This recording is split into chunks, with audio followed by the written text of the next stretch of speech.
నమస్కారం. ప్రజాస్వామ్యబద్ధంగా ఈ ముఖ్యమంత్రి గారు చెప్పుకున్నట్టు ఇది ప్రజాపాలన చెప్తారు. ప్రతి దానికి ఇది ప్రజాప్రభుత్వంలో ప్రజాపాలనలో ప్రజల కొరకు డెమోక్రటిక్ వేలు ఉండాలి. ఈ సహకార వ్యవస్థ అనేది రేవంత్ రెడ్డి ఉంటా ముందుకెళ్ళింది. దీనికి ఒక చరిత్ర ఉంది. ఏ సహకార సంఘమైనా ఆయా సభ్యులు సమీకరించుకున్న షేర్ క్యాపిటల్ ద్వారా ఏర్పడుతుంది. ఇంకా ప్రభుత్వ సొమ్ము ఏమి ఉండదు. ఒక సహకార సంఘం ఏర్పడాలంటే అందులో ఆయా మత్స్య పారిశ్రామిక సహకారం కావచ్చు, చేనేత పారిశ్రామిక సహకార సంఘం కావచ్చు, మరేదైనా సహకార గొర్రెల కాపాడు సహకార సంఘం కావచ్చు, ఇది రైతుల సహకార సంఘం. ఈ సంఘంలో ఉండే ప్రతి పైసా రైతుల శ్రమ, రైతుల కాంట్రిబ్యూషన్, రైతుల షేర్ క్యాపిటల్. ప్రభుత్వం ₹1 ఇంకో సహకార సంఘం ఉండదు. ఏం చేస్తుంది ప్రభుత్వం? ఆయా బ్యాంకులకి వెళ్ళి మా పేర్ల మీద డిపాజిట్ చేసుకున్నారు. ఎవరైతే మా కుటుంబ సభ్యులు డిపాజిట్ చేస్తారో ఆ డబ్బులను రొటేషన్ చేస్తారు. దానికి కొంత వాళ్ళు వడ్డీ తీసుకుంటారు. మాకు ఇచ్చే మార్జిన్ ద్వారా మా సహకార సంఘాలు సెల్ఫ్ ఫైనాన్స్ ఉన్నాయి. మా మా మా ఎంప్లాయీ జీతాలు కూడా మేమే ఇచ్చుకుంటాం. సహకార సంఘానికి ప్రభుత్వం ఎక్కడ జీతం ఇయ్యదు. అంటే మేము కూడా సెల్ఫ్గా దీన్ని డెవలప్ చేసుకొని సెల్ఫ్గా నడిపిస్తున్న సహకార సంఘం. కానీ అదే మనిషి ప్రభుత్వం ఉంది. ఎందుకంటే ఎక్కడైనా మిస్యూజ్ అయితే దీన్ని కంట్రోల్ చేయడానికి ప్రభుత్వం ఒక యంత్రాంగాన్ని పెంచుతుంది అన్నమాట. అబ్జర్వేషన్ చేసుకుంటూ టీసీఓను, డిఎస్సీఓను ఇట్లా ఆడిటింగ్ సిస్టమ్. కానీ ఇలా నీ రూపాయి ఉండదు, నీ సహకారం రూపాయి ఉండదు, మా మీద పెత్తనం చేస్తూ ఈ సహకార సంఘాలను లూటీ చేయడం కోసం రేవంత్ రెడ్డి ప్రభుత్వం దొంగచాటుగా నామినేటెడ్ చేస్తాము. నామినేటెడ్ ఏ విధంగా చేస్తాము? నీ చేతిలో ప్రభుత్వం ఉందని నామినేటెడ్ చేస్తే మోడీ చేతిలో 350, 400 ఎంపీలు ఉన్నప్పుడు ఆయన తీర్మానం చేసుకుంటారు. అసెంబ్లీ ఎమ్మెల్యేలు కూడా నామినేట్ చేస్తాను. చట్టం అవుతుందా? నీది రూపాయి ఉంటుంది, ఇలా సభ్యులు ఉంటారు. ఆ సభ్యులకు హక్కులను ఎవరికి భంగం కలిగిస్తారు? ఆ సభ్యులు చేతి కట్టలు ఎవరు మీద చూసేస్తారు? ఇప్పుడు మన జిల్లాలో లెక్క పెట్టుకుంటే 57 సహకార సంఘాలలో సుమారు 53 సహకార సంఘాలు ఫుల్ ప్రాఫిట్లో ఉన్నాయి. అది ఈ 10 సంవత్సరాలలో. గతంలో అన్ని నష్టాలలో ఉండే సుమారు 4-5 సహకార సంఘాలు కొంత గతంలో మిస్యూజ్ అయినాయి. వాటిని ఎంక్వైరీ జరుగుతుంది. కానీ 53-54 సహకార సంఘాలు ఫుల్ ప్రాఫిట్లో ఉన్నాయి. మేము ఒకే ఛాలెంజ్ చేస్తున్నాం. ఈ రెండు కుట్రలు జరుగుతుంది. ఒకటి ఏంటి, మీ కాంగ్రెస్ నాయకులకు పునరావాస కేంద్రంగా రాజకీయ నిరుద్యోగులు ఓడడానికి 908 సుమారు 900 పైన సహకార సంఘాలలో నామినేట్ చేయాలి. సుమారు ఒక్కొక్క సహకార సంఘానికి 11 మంది డైరెక్టర్లు వాళ్ళని నామినేట్ చేయాలి.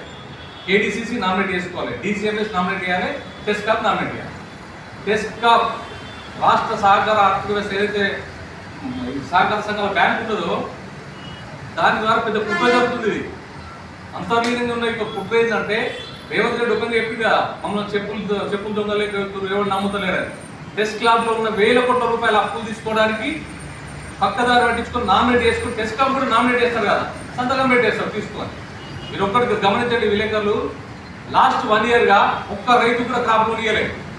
ఒక్క రైతు కూడా ఈ రాష్ట్రంలో పంట రుణం ఇవ్వలేదు. ఏమైనా పైసలు? కేడీసీసీ చైర్మన్ రవీంద్రరావు గారు టెస్కాప్ చైర్మన్ ఉండగా వీళ్ళు అప్లికేషన్ పెట్టారు, ఒక 6,000 కోట్లు కావాలి. అప్పుడున్న బాడీ రిజెక్ట్ చేసింది. ప్రభుత్వానికి లోన్ ఇవ్వడానికి కాదు, ఈ బ్యాంకులు ఉన్నాయి, రైతులకు లోన్ ఇవ్వడానికి. వెంటనే ఏం చేసి 7 చైర్మన్లు జాయిన్ చేసుకొని తీసేసి వరంగల్ చైర్మన్గా వేసి 6,000 కోట్ల లోన్ ఫైల్ పెట్టుకొని 2,000 కోట్లు డ్రా చేసి ఇప్పటికి బ్యాంకులకు వెళ్ళి 2,000 కోట్లు అంటే ఎంతమంది రైతులకు లోన్ ఇవ్వచ్చు, ఎంతమంది జీవితాలు బాగుపడచ్చు. ప్రభుత్వానికి లోన్ ఇవ్వడానికి కాదు బ్యాంక్ ఉన్నది, రైతులకు లోన్ ఇవ్వడానికి. అట్లాగే మరొక 10,000 కోట్లు కొల్లగొట్టడానికి నామినేటెడ్ పద్ధతిన మొత్తం మందిని నామినేట్ చేసుకుంటూ వ్యవస్థ. ఇప్పుడు ఒక్కొక్క సహకార సంఘంలో ₹1,50,00,000 2 కోట్ల రూపాయల జమ ఉన్నాయి. ఎందుకు? మా అందరి శ్రమ, మా అందరి రైతుల శ్రమ, రైతులు కాంట్రిబ్యూషన్, వడ్లు అమ్మడం, కొనడం, విత్తనాలు అమ్మడం, ఎరువులు అమ్మడం, కొనడం, ఇవన్నీ సేవలు చేస్తున్నాం. కాబట్టి మేము జమ చేసుకున్న పైసలు ఇవి. దానికి ఒక ఆడిటింగ్ సిస్టమ్ ఉన్నది. ప్రజాస్వామ్యబద్ధంగా 13 మంది డైరెక్టర్ ఉంటే ఒక 3 BJP, 2 Congress, 2 CPI, CPM, BSP ఎందుకైతే అప్పుడు దాన్ని ఆడిటింగ్ ఉంటుంది. ఒకటే పార్టీ 13 మందిని నామినేట్ చేసినాక ఏమవుతుంది? దాన్ని అజమాయిషి ఉంటుందా?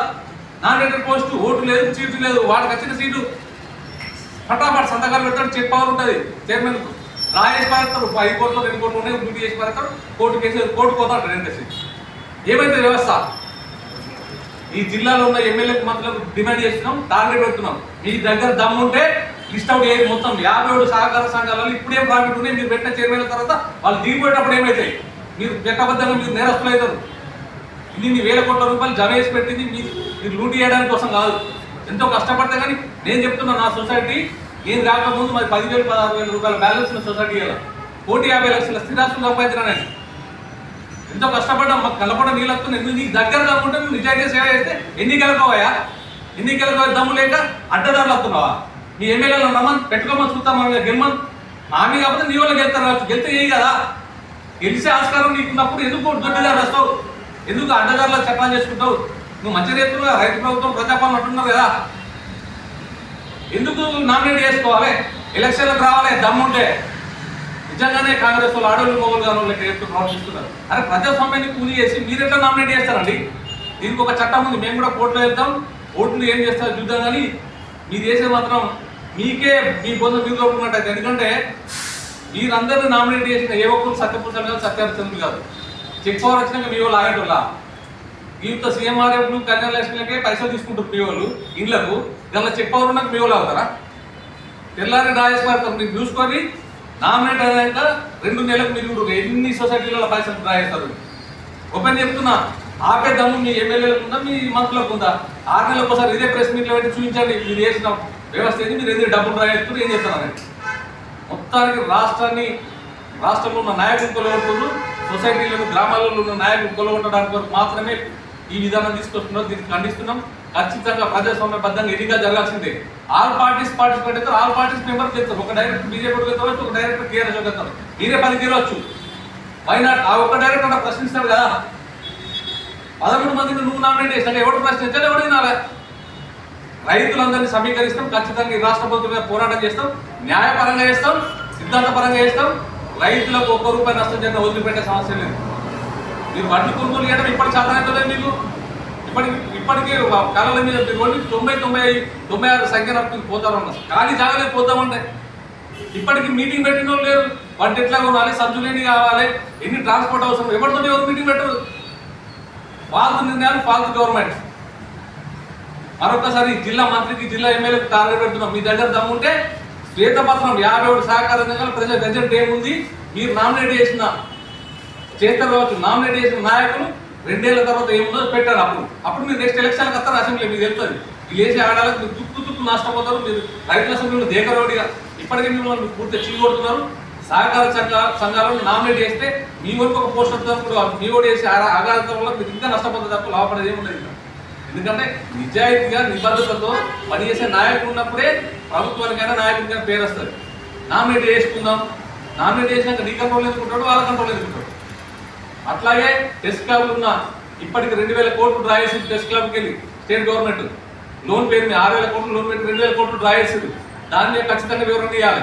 అసలు ఈ ప్రభుత్వంకు లోన్ ఇచ్చడానికి టెస్ట్ క్లబ్ కాదు, వరల్డ్ బ్యాంకులు మస్తున్నాయి, రకరకాల బ్యాంకులు. అడవడి తెత్తలేడని ఉన్న రైతుల పైసలు తీసుకుంటావా? సంవత్సరంకి వెళ్ళి ఒక్క రైతుకు క్రాప్ లోన్ ఇవ్వలేండి ఈ ప్రభుత్వం మొత్తం. అంటే